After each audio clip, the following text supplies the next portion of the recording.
Okay. Dear colleagues, we are starting, and I'd like to confess that our today session is extraordinary because we are celebrating 5 years of the existence of our workshop, and we have prepared a presentation about it before the main talk about early conifers. So I should also confess that years ago, I didn't like the idea of online conferences. I thought that I always look in a conference, not only that that I will learn about new results and new discoveries, but also I'd like to meet people to get inspiration for further scientific work. And I felt that while sitting alone near the computer and looking at the computer screen, it's impossible to get such inspiration. However, during the COVID-19 pandemic, the deficiency of scientific communication became greater and greater. And one day, an idea about an online workshop appeared. Oh, just a moment. The next slide. Maybe close and open again. There's sorry.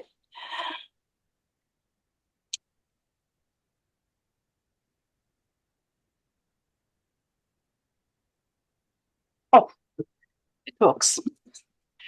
Okay, an idea about an online workshop.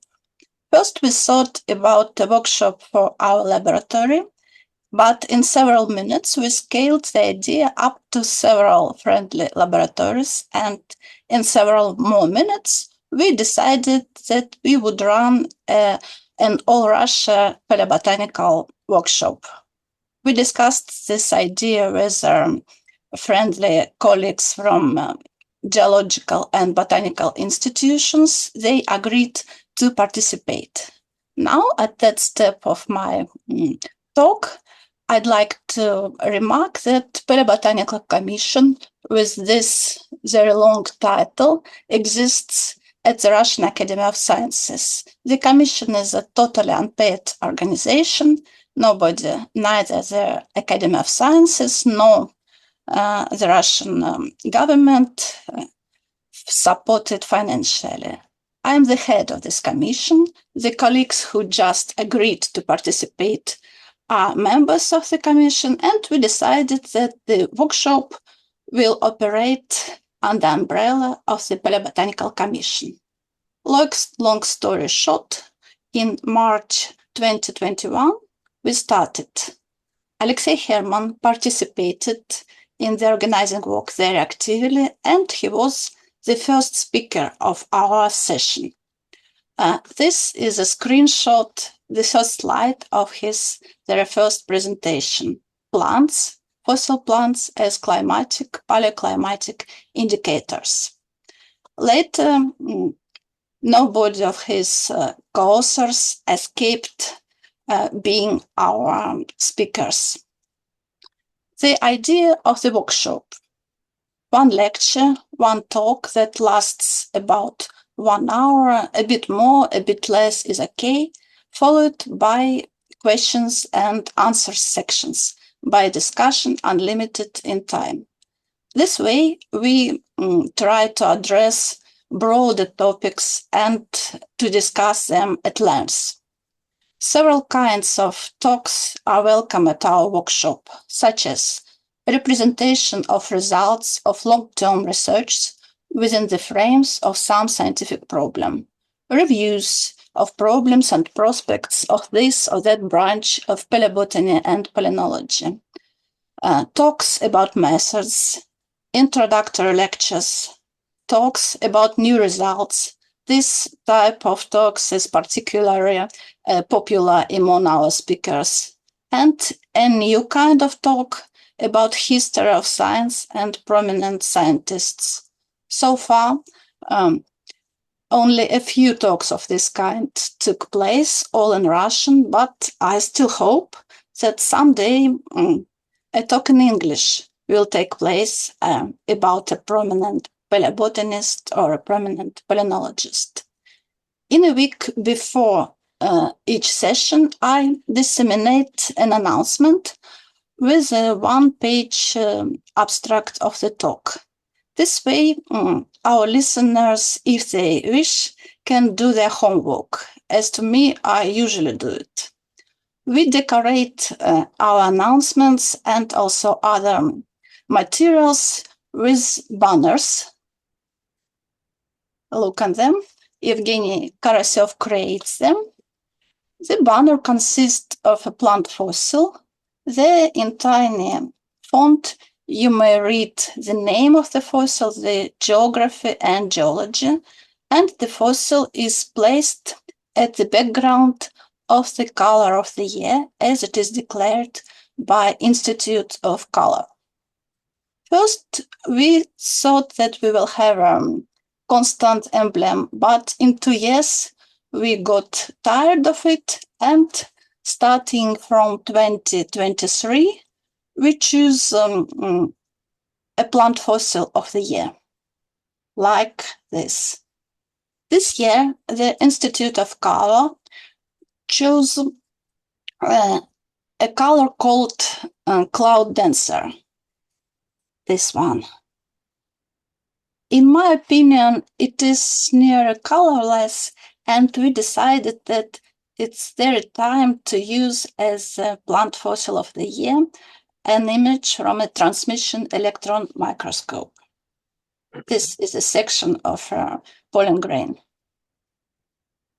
There is no hour among 24 hours of the day that fits everybody.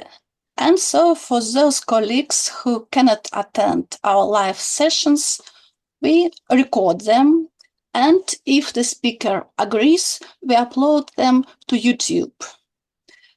For now, over 50 videos are available at our YouTube channel.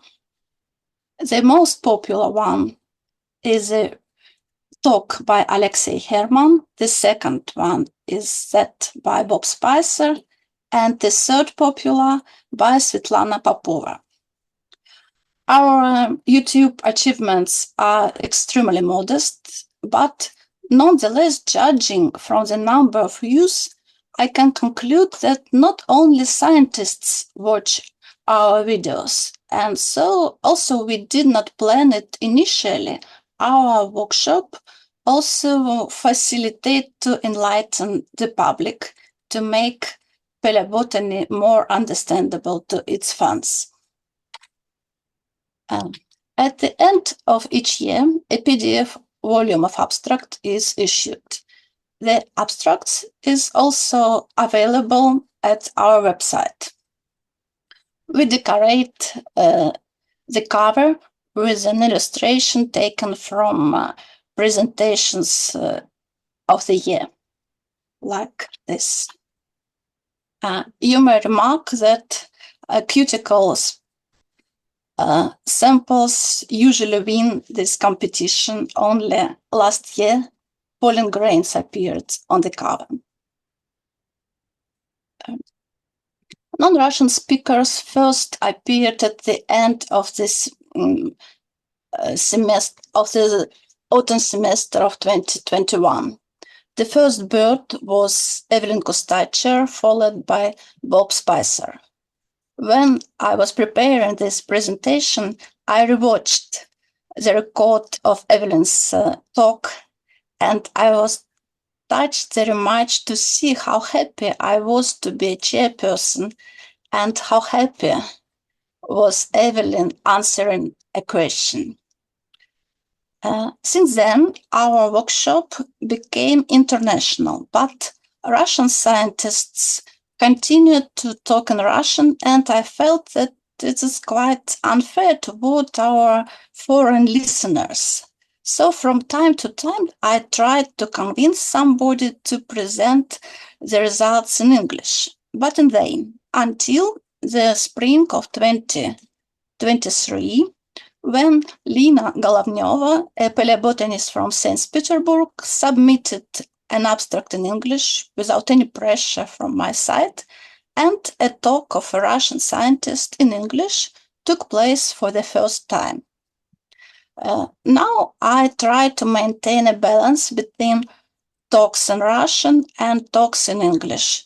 I try that about half of our talks are in Russian and about half of them are in English.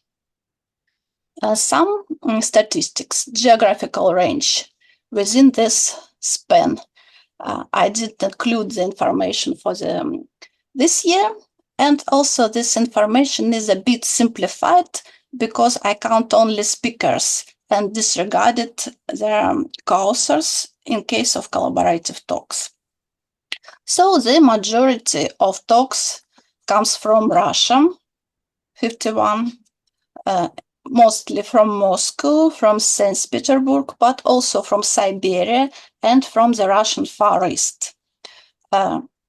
6 talks were from China, 5 from the United States, 3 from the United Kingdom, and single talks from Spain, Italy, Czech Republic, Israel, South Africa, Japan, and Australia.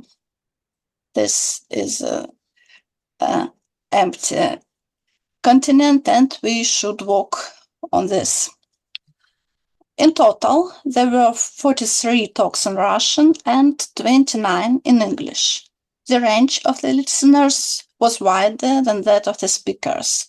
The composition of the listeners varies greatly, dependent on the topic of the talk, but quite many scientists join us regularly. Some more statistics. Talks on paleobotany prevailed, but there were many paleontological talks as well. Some talks were devoted exclusively to living plants, but of course with a thought about the evolution.